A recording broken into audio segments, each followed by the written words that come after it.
আবার হীরা বাড়িতেছে, বিয়া খাওয়ার কপালে হইল না। বলুন শুভ ও শুভর মালিক কে? আরো জোরে কোন? এ আল্লাহ, আল্লাহ রাসূল হলো এগুলোর মালিক। তারা যেই পথে গেছে আমরা সেই পথে যাব, তাইলে আমাদের শুভ হবে। নবীজির মা বাবার বিয়ে হয়েছে বৃহস্পতিবার দিবাগত রাত্রে, লম্বা ঘটনা। যাই হোক, সাক্ষাৎ হলো। এবার দুনিয়াত এসে গেলেন রাহমাতাল লিল আলামিন, তাশরিফ নিয়ে গেলেন আমিনার পেটে। খাজা আব্দুল্লাহ আসতেছে মক্কা নগরীতে, নওফেলের মেয়ে মরিয়ম দেখে ডাকতেছে, আব্দুল্লাহ, আব্দুল্লাহ আসো। আব্দুল্লাহ আসতেছে, কাছাকাছি আসতে আব্দুল্লাহর কপালে যে মিলাদুন নবী দেখতো, এখন তো আর দেখে না। চোখের পানি ছেড়ে দিলেন।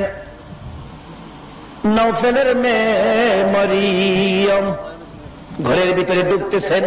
নওফেলের মেয়ে মরিয়ম, আব্দুল্লাহ পিছন দিয়া ডাকে, মরিয়ম রে, এতদিন আমাকে ডাকতি, আমার জন্য অপেক্ষায় থাকতি, দাঁড়িয়ে থাকতি, আজকে কেন আমাকে ডাক দিয়ে ঘরের ভিতরে চলে যাও? ও মরিয়ম দাঁড়াও না। দাঁড়ায় না, চোখের পানি ছেড়ে ছেড়ে বিছানায় পড়ে গেলেন।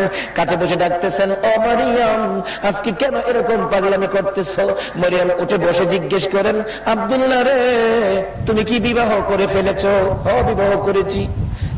আব্দুল্লাহ, আর তোর কাছে মনের কথা বলে লাভ নাই, আর তোর দিকে তাকাবো না রে। যে জিনিসের জন্য তোকে ভালোবাসতাম, যে জিনিসের জন্য তোর দিকে তাকিয়ে থাকতাম, আজকে সেই জিনিসটা তোর কপালের মধ্যে দেখা যায় না। রে আব্দুল্লাহ, কোথায় বিয়ে করেছো? বিয়ে করেছে মদিনায়। মেয়েটার নাম কি? মেয়েটার নাম আমেনা। মরিয়ম কান্দে, আমেনা গো, তোমার জীবন ধন্য হয়ে গেছে রে আমেনা। ইচ্ছে ছিল আব্দুল্লাহর বউ হব রে, আব্দুল্লাহর বিবি হব রে, মনে বড় আশা ছিল আব্দুল্লাহর বউ হইয়া রাহমাতাল লিল আলামিনের মা হব। আব্দুল্লাহ রে, রাহমাতাল লিল আলামিনের মা হতে পারলাম না, আমেনার ভাগ্য খুলে গেল রে আব্দুল্লাহ। যা রে, রাহমাতাল লিল আলামিনের মা যখন হতে পারলাম না, কসম খাইলাম রে, জীবনে আর কোনদিন বিবাহ বসব না। আমার আল্লাহ কয়, ও মরিয়ম, বিবাহ না বসলেও আমি তোর জন্য একটা ফাইসালা আমি করেছি। সেই ফাইসালা হাসরের দিন মরিয়ম নামের সকল মহিলাকে আমার আল্লাহ জান্নাতে দিয়ে দিবেন। মিলাদুন নবীর পক্ষে আসুন। বলতেছিলাম, নবী দুনিয়ার জমিনে এসে গেলেন। এইভাবে যা দেখতেছি সবাই মহিলারা এই নবীকে চিনেছে, মহিলারা এই নবীর পক্ষে, মহিলারা নবীকে চিনে ফেলেছে, মহিলারা নবীকে বরণ করেছে। আসছেন দুনিয়াতে, প্রথম নাম্বারে চিনেছে মা আমেনা, নবীজিকে কোলে নিয়েছেন, রাহমাতাল লিল আলামিন মিলাদুন নবী বরণ করে নিয়েছে। দ্বিতীয় নাম্বারে যিনি এই নবীকে বরণ করে নিয়েছেন, ইনি হলেন মা হালিমাতুস সাদিয়া। জোরে জোরে কোন সুবহানাল্লাহ।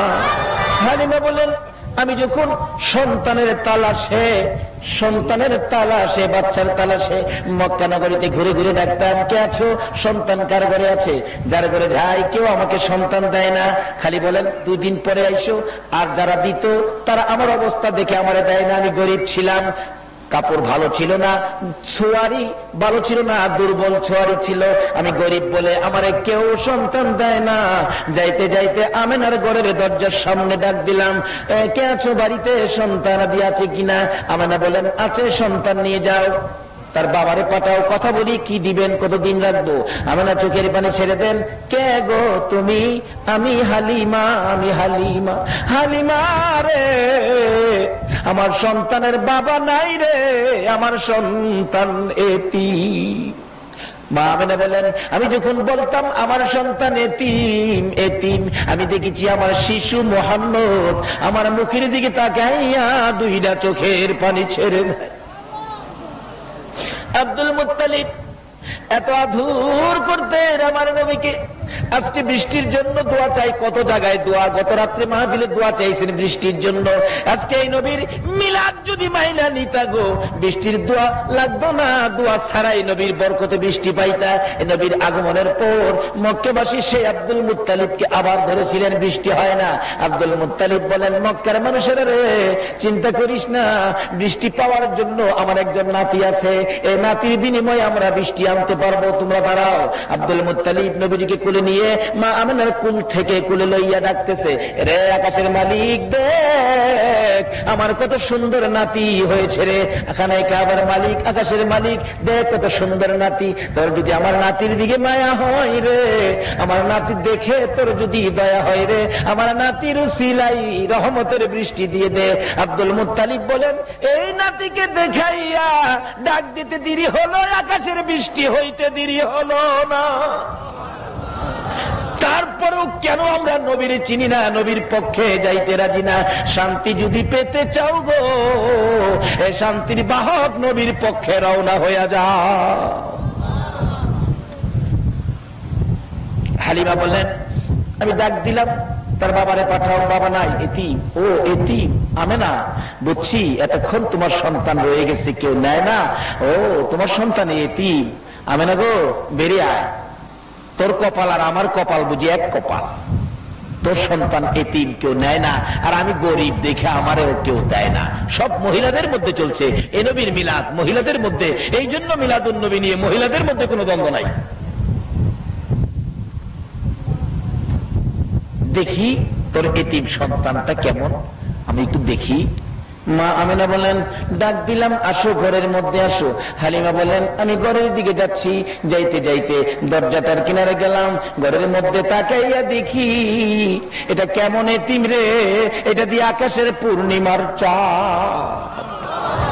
হালিমা বলেন, যতটুকু আমি সামনে বাড়ি ততই রহমত বরকত শান্তিতে আমার কলিজা পর্যন্ত ঠান্ডা হয়ে গেল। দরজার কিনারে দাঁড়াইয়া তাকিয়ে দেখি এমন এতিম রাইখা যাওয়া যায় না। দরজার কিনারে দাঁড়াইয়া ডাকে, মা আমিনার কুলে দেখো চাঁদ উঠেছে। বলুন, মা আমিনার কুলে দেখো চাঁদ উঠেছে, যাহারি প্রেমেতে জাহান পয়দা হয়েছে। হাইরে যাহারি প্রেমেতে জাহান।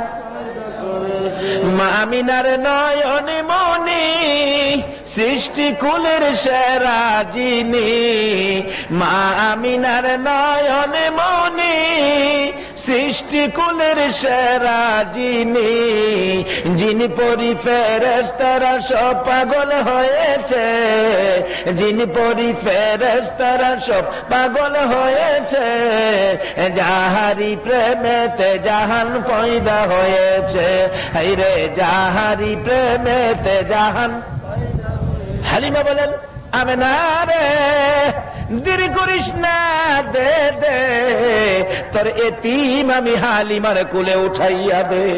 হালিমা বলেন, দুইটা হাত বাড়াইয়া আমি যখন শিশু মুহাম্মদকে কোলে নিলাম, কোলে নেওয়ার সঙ্গে সঙ্গে দেখি এই নবী এত বরকতের নবী গো, এই নবী এত রহমতের নবী গো। আমি হালিমার স্তনে দুধ ছিল না, দুধ শুকিয়ে গিয়েছিল। যখন আমি শিশু মুহাম্মদকে রাহমাতাল লিল আলামিনকে কোলে নিলাম, সঙ্গে সঙ্গে দেখি আমার শুকনা স্তনের মধ্যে দুধের জোয়ার আইসা গেছে।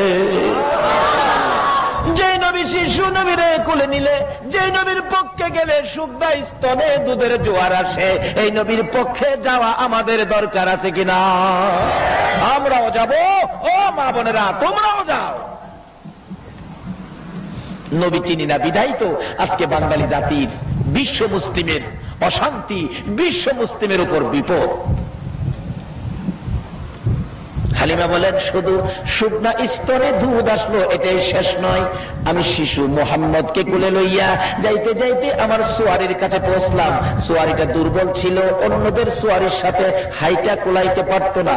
এবার আমি দুর্বল সোয়ারির কাছে আমার শিশু মোহাম্মদকে কোলে লইয়া যখন কাছে গেলাম, যাইয়া দেখি দুর্বল সোয়ারি মোটা তাজা হইয়া আনন্দে আত্মহারা হইয়া নাচতেছে। আল্লাহু আকবার বলো। ওই সোয়ারির উপরে যখন উঠে গেলাম গো, দেখি মেঘের টুকরা এসে মাথার উপর ছায়া দিতেছে। এই নবী লইয়া কেন বাহাদুরি বাড়াবাড়ি করো, এই নবী লইয়া কেন দলাদলি করো? নবীরে চিনো, নবীর পক্ষে আইসা যাও। হালিমা বলেন, লম্বা ঘটনা শুরু করলাম যাইতে। যারা সকালবেলা সবল চোয়ারি নিয়ে, শক্তিশালী চোয়ারি দিয়ে সকালে আইসা সকালে চলে গিয়েছে, আমরা বিকাল বেলা শিশু মোহাম্মদকে নিয়ে যখন এখান থেকে ঘোড়া ছাড়লাম, চোয়ারি ছাড়লাম, যাইতে যাইতে যাইতে যাইতে কিছুক্ষণের মধ্যে দেখি যারা সকালে রওনা হইয়া যেখানে আইছিল, আমরা বিকালে রওনা হইয়া তাদের আগে চলে গেছি। তাইলে এই নবীর পক্ষে গেলে লাভ হইতেছে না লস হইতেছে? বাবারা, সংক্ষেপ করলাম, এ নবীর পক্ষে থাকেন। মা বোনেরা, তোমাদের মধ্য থেকেই এই মহিলা দ্বিতীয় নম্বরে মিলাদুন নবী বরণ করে নিয়েছেন হযরতে হালিমাতুস সাদিয়া। তৃতীয় নম্বরে মিলাদুন নবী বরণ করে নিয়েছে মা খাদিজাতুল কুবরা রাদিয়াল্লাহু তাআলা আনহা। আল্লাহু আকবার বলুন। মা খাদিজা বলেন, নবীজির বয়স যখন 25, বলুন কত বছর? 25 বছরে খাদিজার বাড়িতে চাকরি দিলেন নবীজিকে। কারণ খাদিজা বড় ধনাঢ্য ব্যক্তি ছিলেন। খাদিজা শুনছে মোহাম্মদ নামে একটা যুবক, খুব ভালো, খুব চরিত্র ভালো, সত্যবাদী, আচার আচরণ ভালো, সব ব্যাপারে যার ভালো ছাড়া যার আমলের মধ্যে অন্য কোনো কথা ব্যবহার করা যায় না। প্রস্তাব দিয়ে নবীজির চাচা আবু তালিবের সঙ্গী করে নবীজিকে হাজির করে দিলেন, চাকরি দিবেন নবীকে। হালিমা বলেন, খাদিজা বলেন আব্দুল মুত্তালিবের ছেলে আবু তালিবকে, আবু তালিব নবীর চাচা, তোমার ভাতিজা চাকরি করতে পারবে নি? তোমার ভাতিজার লেখাপড়া কি? আবু তালিব কয়, আমার ভাতিজা তো লেখাপড়া জানে না। লেখাপড়া জানবো কই? দুনিয়ার কোন শিক্ষক নবীরে লেখাপড়া শিখাইবার ক্ষমতা আছে? নবী এমন এক ভার্সিটিতে লেখাপড়া করেছে যে ভার্সিটির শিক্ষক একজন, ছাত্র হইল একজন। শিক্ষক হলেন রাব্বুল আলামিন, ছাত্র হলো রাহমাতাল লিল, আর দুই আলামিনের খেলা। এখানে অন্য কেউ যাইতে পারে না। কেউ যদি কোন আপনারা আমরার মাদ্রাসাত আয়া নবীজি উর্দু ভাষা শিখছে,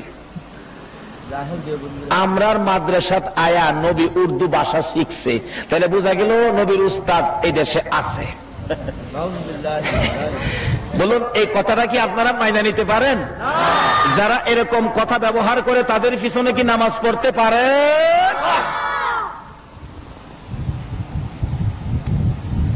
আর বিস্তারিত গেলাম না, সংক্ষেপ বলে গেলাম। আসুন আলোচনার শেষের দিকে চলে আসছি। এবার দ্বিতীয় নম্বরে চিনল হালিমা, তৃতীয় নম্বরে চিনল তাও মহিলা, ইনি হলেন খাদিজা। বলুন, এই মহিলাটাকে খাদিজা। মা খাদিজাতুল কুবরা বলেন, লেখাপড়া কি? চাচা হই আবু তালিব বলতেছেন লেখাপড়া জানে না। তাইলে লেখাপড়া না জানলে তো ব্যবসায় দেওয়া যাবে না, চাকরি কোন দিকে দিব? নবীরে জিজ্ঞেস করেন, মোহাম্মদ আপনি কি পাহাড়ে পাহাড়ে বেড়া বকরি ছাগলগুলো ঘাস খাওয়াইতে পারবেন? নবী, হ্যাঁ পারবো, কিন্তু সাবধান, ভাগ ভাগ কিন্তু ছাগল নিয়ে যায়, সাবধানে রেখেন।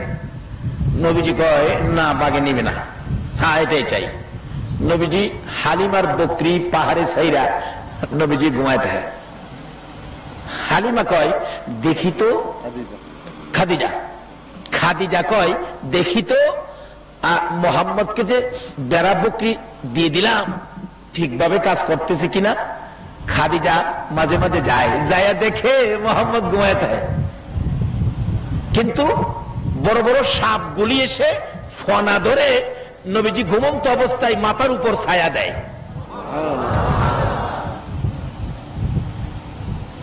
এ নবীর উম্মত যদি হইতে পারেন, আপনাকেও সাপে ছায়া দিবে, যদি বলুন না সুবহানাল্লাহ। কিন্তু নবীর উম্মতের মধ্যে তো ক্লাস আছে।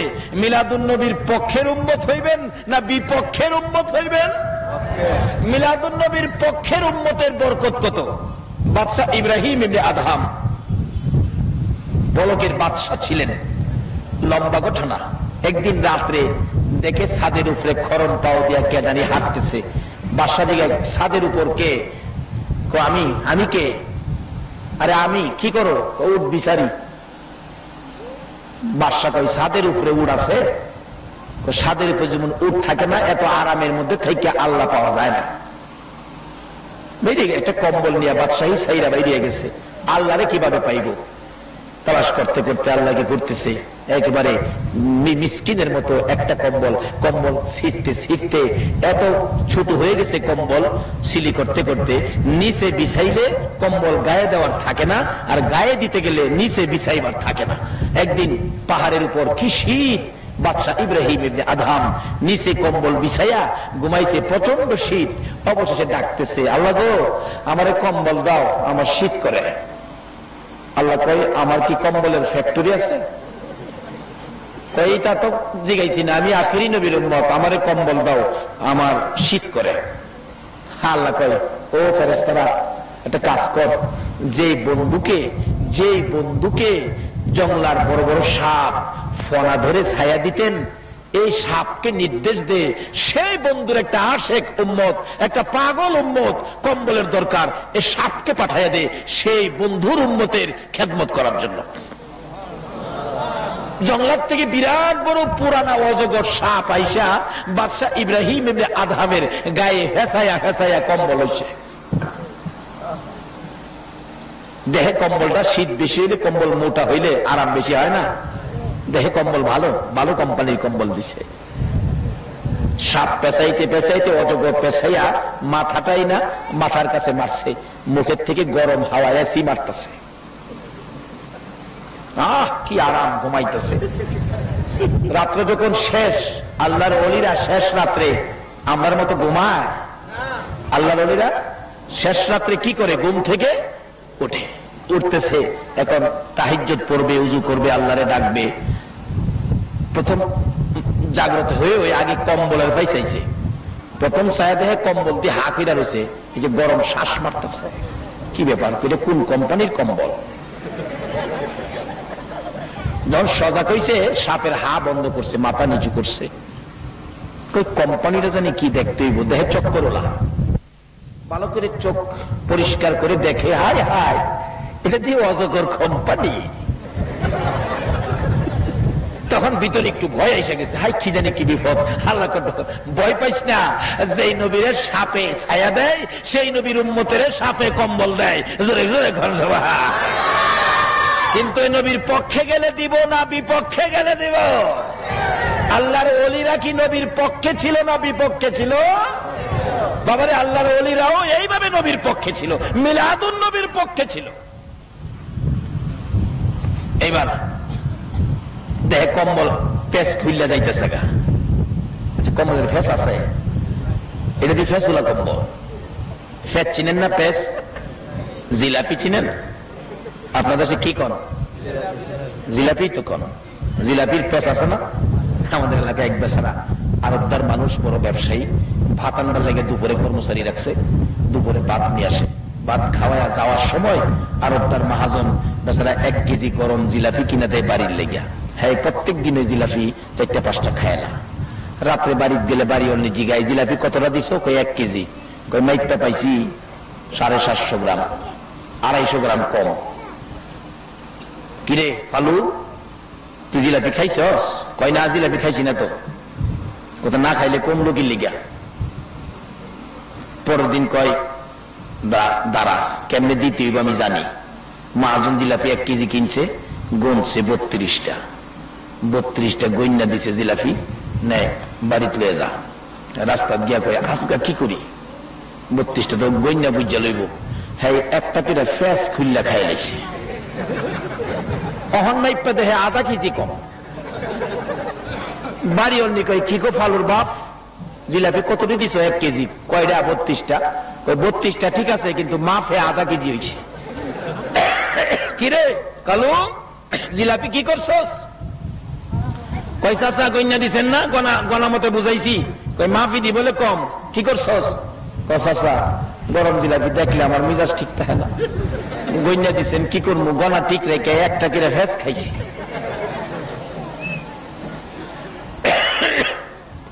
কয় ফেস খাইছস? কালকা তোরে ফেসও গইনা দেন। ফেস গনছে, জিলাপি গনছে, মাইপা 1 কেজি দিছে। হ্যাঁ, গাছতলার বইয়া নিরিবিলি চিন্তা করে, আজগা কি করি, ফেসও নাই, খাইতাম না, গইনা লাইছে। মাইপা বলেছে 32টা গইনা লাইছে। তখন কি করি, কোনো পথ না পায়া একটা কইরা ফেসের ছেদ্রু কইরা একটা টান মারে। কি খাইতেছে? কয় না কি খাইতেছে? আরে শিরা, শিরা। আপনারা শিরা কন, আমরা রস কই, জিনিস একটা। ওই কি কর, এক কেজি জিলাপির যা রস ছিল, শিরা ছিল, সব টাইনে খাইছে, সাদা বানাই নিছে। বাড়ি নিয়ে দিছে, বাড়ি অন্য খুললা দেখে জিলাপি আছে, জিলাপির তো রস নাই, শিরা নাই। রাত্রে বাড়িতে এসে খাইতাম না জিলাপি, সাপ পাইতেছি, কি জিলাপি দিলেন? শিরা নাই ভিতরে। কিভাবে খায় বাচ্চারা জিলাপি? কয় কি, আমি তো শিরাওয়ালা জিলাপি দিছি, গরম শিরা। কই দেখেন নাই? কিরে কালু, এদিকে আয়, কি করছস? চাচা জিলাপি দিচ্ছেন 1 কেজি মাইপ্যা, গইনা দিচ্ছেন 32টা, আবার ফেস গনছেন 2.5টা। এই জিলাপি তুই আমার মনটা বাঁচছে না, জীবনটা বাঁচছে না, না খাইয়া কি করবো? অনেক গনাও ঠিক রাখছি, ফেসও ঠিক রাখছি, মাফও ঠিক রাখছি, খালি শিরাটা খাই গেছি।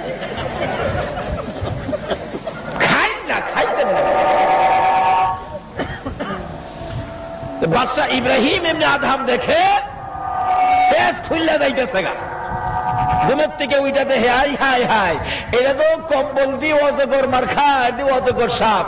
ও খুদা, কি ব্যাপার? আল্লাহ তো চিন্তা করিস না, যেই নবীর ভালোবাসায় সাপ ছায়া দেয়, সেই নবীর ভালোবাসার উম্মতেরও আমার সাপে কম্বলের কাজ চালায়। জোরে জোরে কাঁদছো। লম্বা ঘটনা, অনেক লম্বা হয়ে যাইতেছে।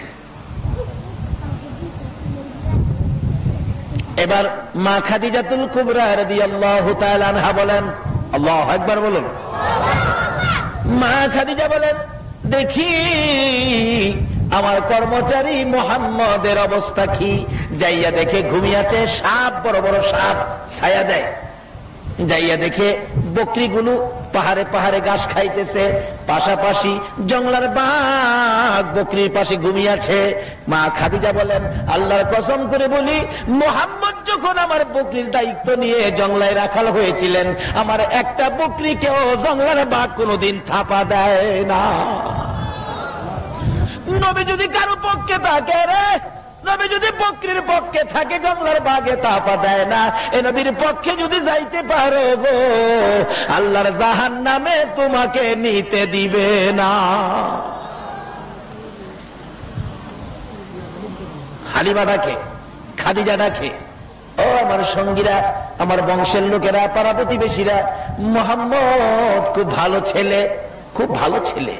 মুহাম্মদকে আর বকরি চড়াইতে দিব না, ব্যবসার দায়িত্ব দিলেন। ব্যবসা এত সুন্দর করে চালাইতেছেন নবীজি, এত সুন্দর, এত লাভ, এত প্রফিট, এত ব্যবসা। খাদিজা তো খুশি হয়ে গেলেন। হিসাব করে দেখে 10 বছরের ব্যবসা যা না হইছে, নবীর দায়িত্বে 1 বছরে এর চেয়ে বেশি ব্যবসা হয়েছে। সুবহানাল্লাহ। খাদিজা পাগল হয়ে গেলেন। খাদিজা চিনে ফেললেন আমার আপনারা নবীকে, চিনে ফেললেন রাহমাতাল লিল আলামিনকে। চলে গেলেন ঈদে মিলাদুন নবীর পক্ষে। ও আমার বংশের লোকেরা, তোমরা কারা, কে কোথায় আছো? আমি খাদিজাকে মুহাম্মদের সাথে বিবাহ জুড়াইয়া দাও, আমি বিবাহ বলবো। লোকেরা কয়, খাদিজা তোমার কি মাথা খারাপ? মুহাম্মদ ছেলে, শেষ। বাবা নাই, বাবা নাই, মা নাই, ছেলেটার এতিম, কিচ্ছুই নাই। থাক থাক থাক, মা নাই, বাবা নাই, জমি জমা নাই, বাড়িঘর নাই, এই ছেলের কাছে বিবাহ বসতে পাগল হয়েছ রে খাদিজা। এমন একটা এতিমের কাছে, গরিবের কাছে তুমি বিবাহ বসতে পাগল হয়েছ। এবার খাদিজা বলেন, আমার বংশের লোকেরা গো, পাড়া প্রতিবেশীরা গো, তোমরা দেখতেছো মুহাম্মদ এতিম, তোমরা দেখতেছো মুহাম্মদ গরিব, মুহাম্মদের কিছু নাই। আমি খাদিজার চোখটা খুলে তোমাদের চোখে লাগাইয়া দেখো, আমি দিহি মুহাম্মদের কুল কায়নাতের মাহাজন। তোমরা দেখো গরিব এতিম কিছু নাই, আমি দেখি, আমার চোখটা লাগাইয়া দেখো, তোমরা দেখবা মুহাম্মদ কুল কায়নাতের মাহাজন। এই সমস্ত কথা বললে তো হয় না, সামাজিকতা তো আছে। এই অবস্থায় তোমাকে বিবাহ দেওয়া সম্ভব নয়। পায়ে ঢেলে দিলাম রে, আমি খাদিজা গরিব হয়ে গেলাম। বলো, আমি গরিব খাদিজা রে ধনী মুহাম্মদের কাছে বিবাহ দিবানি। তৃতীয় নম্বরে যিনি আমার নবীকে চিনেছিলেন, ইনিও ছিলেন মহিলা, ইনিও ছিলেন মহিলা, মা খাদিজা। চতুর্থ নম্বরে যিনি এই নবীর ভালোবাসায় জীবন দিয়েছিলেন গো, তিনিও ছিলেন মহিলা, হযরতে সুমাইয়া। সুমাইয়া যেদিন নবীর ভালোবাসার মালা গলায় পড়েছিল, নিষ্ঠুর পাষাণ আবু জাহেল সহ্য করতে পারে নাই আমার নবীকে ভালোবাসবে। সুমাইয়া আবু জাহেলের মন মানে না। আবু জাহেল ডাকে, সুমাইয়া ভাতিজার পক্ষে গেছস, নিষেধ দিলাম আর কোনোদিন যাবি না। ও সুমাইয়া, যাবি না, আমার কথা শুনবি, ভাতিজার কথা শুনিস না। সুমাইয়া ডাকে, আবু জাহেল রে, তোমার কথা শোনার জন্য আল্লাহ বলে নাই, তোমার ভাতিজার কথা শোনার জন্য আল্লাহ বলেছে। বলস কি? তোমাকে শাস্তি দিব, দেন শাস্তি, মেরে ফেলবো, মেরে ফেলেন, কষ্ট দিব, কষ্ট দেন, কিন্তু মুহাম্মদের ভালোবাসা ছাড়বো না। চতুর্থ নম্বরেও মহিলারাই গেল নবীর পক্ষে। আবু জাহেল, নিষ্ঠুর পাষাণ আবু জাহেল সুমাইয়াকে ঘর থেকে ধরে নিয়ে আসলেন জোর করে। সন্ত্রাসী নিষ্ঠুর আবু জাহেল জোর করে ধরে আইনা মরুভূমির মাঝখানে দাঁড় করাইয়া কেন নবীর পক্ষে গেল, কেন আমার নবীকে ভালোবাসা দিল? ওই সুমাইয়ার পরনের সকল কাপড়গুলো টাইনা টাইনা খুলে রে মরুভূমির মাঝখানে সুমাইয়াকে উলঙ্গ করেছে। সুমাইয়া দুইটা হাত এইভাবে বুকের মধ্যে রেখে চোখগুলি বন্ধ করে লজ্জায় চোখের পানি ছেড়ে কাঁদতেছে। আবু জাহেল ডাকে, মক্কার ছেলেরা রে, কে দেখবি সুমাইয়াকে উলঙ্গ করেছি, আয় আমার ভাতিজার পক্ষে যাওয়ার কারণে সুমাইয়াকে অপদস্থ করতেছি, আয় তোরা দেখি যা। সুমাইয়া কান্দে আর ডাকে, প্রভু গো, আবু জাহেল আমাকে উলঙ্গ করে মক্কার লোকদেরকে ডাকে আমার দেখার জন্য, কিন্তু তোমারে একবারও ডাক দিল না। তুমি যার প্রেমে সব বানাইছো গো, তোমার বন্ধুর ভালোবাসায় আমি কষ্টের মধ্যে আছি, আমি উলঙ্গ করে দিয়েছি, উলঙ্গ অবস্থায় আছি, তোমাকে তো দাওয়াত দেয় না দেখার জন্য। আমি সুমাইয়া তোমার বন্ধুর পাগলিনী, তোমাকে দাওয়াত দিলাম, আমি সুমাইয়ারে একবার দেখা যাও না। এমনি সময় আবু জাহেল বলেন, আল্লাহরে দাওয়াত দেশ দেখার জন্য, দেখি তোর আল্লাহ তোরে দেখে কিনা, এবার আমি মজা বুঝাবো। নিষ্ঠুর পাষাণ আবু জাহেল ঘর থেকে বড় বল্লম নিয়ে আসলেন। বল্লম নিয়ে এসে তলপেটের নিচে সরব জায়গার মধ্যে নিষ্ঠুর আবু জাহেল রে নবীর আশেক মহিলার এত জোরে আঘাত করলো, একেবারে তলপেট ছিদ্র হইয়া জমিনে পড়ে জিহ্বাটা বাহির করে গলা কাটা মুরগির মতো লাফাইয়া লাফাইয়া কান্দে আর ডাকতেছে, তোমার বন্ধুর ভালোবাসায় জীবন দিলাম গো, দাওয়াত দিলাম, দেখা গেল না। আমার আল্লাহ বলেন, জিবরাইল রে, আমার বন্ধুর পাগলিনী সুমাইয়া ডাকে রে, আমার দেখার জন্য রে দাওয়াত দিল রে, আমার বন্ধুর পাগলিনী সুমাইয়া জীবন দিতেছে। বল্লমের আঘাত করেছে আবু জাহেল, কষ্ট রে জিহ্বা বাহির করে দিছে। আমি আমার বন্ধুর পাগলিনী সুমাইয়া কি কেমনে খালি হাতে দেখবো রে জিবরাইল, জলদি করে যা, ওই জান্নাতুল ফেরদাউসটা উঠাইয়া দে, আমার বন্ধুর পাগলিনী সুমাইয়ার জন্য আমি আল্লাহ এই জান্নাতুল ফেরদাউসটা দান করে দিলাম। এই নবীর পক্ষটাই হলো জান্নাতের পক্ষ। বাবারা, মিলাদুন নবীর পক্ষের হাত আল্লাহ খালি ফিরাবে না। যে নবীকে দেখাইলে আল্লাহ মক্কা নগরীতে বৃষ্টি দেয়, আমরা কি সেই বৃষ্টি পাইতে পারি না? আল্লাহ রহমতের বৃষ্টি দেন, গজব না, রহমতের বৃষ্টির ভাগী যেন আল্লাহ আমাদেরকে করেন। আর যিনি আয়োজন করেছেন মিলাদুন নবীর পক্ষে, এর আয়োজন যেন আল্লাহ কবুল করেন, সেই জন্য দোয়া করবেন। আল্লাহুম্মা আমিন। ربنا ظلمنا أنفسنا وإن لم تغفر لنا وترحمنا لنكونن من الخاسرين رب ارحمهما كما ربياني صغيرا। মা বাবা যারা দুনিয়াতে আছে হায়াত বাড়িয়ে দাও, আমার আব্বার হায়াত বাড়াইয়া দাও। মা বাবা কেমন জিনিস বুঝার তৌফিক ছেলে মেয়েদেরকে দান করে দাও গো আল্লাহ। দাদা দাদি নানা নানি শ্বশুর শাশুড়ি আলিয়া ওলাদ বংশধর্মী মুরব্বী পাড়া প্রতিবেশী খানদানবাসী মহব্বতী এই বখতিয়ার পাড়ার জমিনে যারা ঘুমিয়েছে রে আল্লাহ, এই আনোয়ারার জমিনের নিচে যারা ঘুমিয়েছে গো, এই মাহফিলের উসিলাই রব নবীর আগমনের উসিলাই সবাইকে তুমি মাফ করে দাও। মাবুদ, মাবুদ রে, এত রাত পর্যন্ত যারা মিলাদুন নবীর পক্ষে কষ্ট করেছে, যারা মিলাদুন নবীর আয়োজন করেছে, তোমার আবু বকর বলেছে মিলাদুন নবীতে 1 দিরহাম টাকা খরচ করলে আবু বকরের সঙ্গী হইয়া জান্নাতে যাবে। মাবুদ, এই মাহফিলের সকলকে আবু বকরের সঙ্গী জান্নাতি বানাইয়া দিও গো আল্লাহ। তোমার নবীর মিলাদের পাগল যারা হয়েছে সকলের গলায় নবীর প্রেমের মালা পরাইয়া দাও গো আল্লাহ। যারা মিলাদের পাগল গো সবাইকে কাল কিয়ামতে নবীর গুদারায় উঠাইয়া ফুলসিরাতের ফুল পার করে দিও গো আল্লাহ। ইয়া আল্লাহ, আমাদের মধ্যে যারা অভাবী অভাব দূর করে দাও, আমাদের মধ্যে যারা বিমারি বিমার শেফা করে দাও। ইয়া আল্লাহ, যারা নামাজি নামাজ কবুল করে নাও, যারা নামাজ পড়ে না নামাজের বুঝ দান করে দাও। বেনামাজি বানাইয়া সাদা কাফন গায়ে লাগাইও না গো আল্লাহ। মাবুদ, মাবুদ রে, ওলি আল্লাহর দেশ চট্টগ্রাম আনোয়ারার জমিনে মহসিন আউলিয়া সহ 4 আউলিয়া সহ যারা জমিনের নিচে ঘুমিয়ে আছে গো, আমাদের সকলকে ওলিদের রুহানি ফায়েজ নসিব করে দাও গো আল্লাহ। এই ঘরে ঘরে নবীর আশিক পাগল পয়দা করে দাও গো আল্লাহ। মা বোনদেরকে মিলাদুন নবীর পক্ষে কবুল করে 5 ওয়াক্ত নামাজ পড়ার তৌফিক দিয়ে দাও গো আল্লাহ। মাবুদ গো, এই মাহফিলের আয়োজন যারা করেছেন তাদের মনের সকল আশা পুরা করে দাও, তাদেরকে নেক হায়াত দাও। কাল কিয়ামতে নবীর গুদারায় উঠাইয়া ফুলসিরাতের ফুল পার করে দিও গো আল্লাহ। এই মাহফিলের পুরাপুরি বরকত, নবীর আগমনের বরকত আমাদেরকে তুমি নসিব করে দাও গো আল্লাহ। আল্লাহ, এক ভাই হাদিয়া দিয়ে দোয়ার দরখাস্ত করেছেন, যে আশায় যে উদ্দেশ্যে দরখাস্ত তার মনের আশা পুরা করে দাও গো আল্লাহ। মাহফিল শেষে যারা যেখানে যাবে গো সহি সালামতে পৌঁছাইয়া দিও গো আল্লাহ। মাবুদ রে, অনেকের ছেলেরা ভাইয়েরা বিদেশ থাকে, আল্লাহ সকলকে তুমি সহি সালামতে রাখো। যারা বিদেশ যাবে মনের আশা পুরা করে দাও গো আল্লাহ। ইয়া আল্লাহ, যাদের ছেলে মেয়ে আছে লেখাপড়া করে লেখাপড়ায় বরকত দাও, যারা পরীক্ষা দিয়েছে কামিয়াবি দান করে দাও।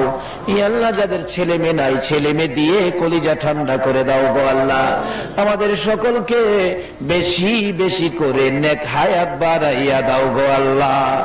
ইয়া আল্লাহ, যতগুলো দরখাস্ত করলাম মাহফিলের উসিলাই, দুরূদ ও সালামের উসিলাই, নবীর মিলাদের উসিলাই, নবীর আগমনের উসিলাই, সবগুলো তুমি কবুল করে নাও গো আল্লাহ। মাহফিল শেষে যারা যেখানে যাবে গো সহি সালামতে পৌঁছাইয়া দিও গো আল্লাহ। সাল্লাল্লাহু তাআলা আলা খায়রি খালকিহি মুহাম্মাদিন ওয়া আলা আলিহি ওয়া আসহাবিহি আজমাইন বিহাক্কি লা ইলাহা ইল্লাল্লাহু মুহাম্মাদুর রাসূল।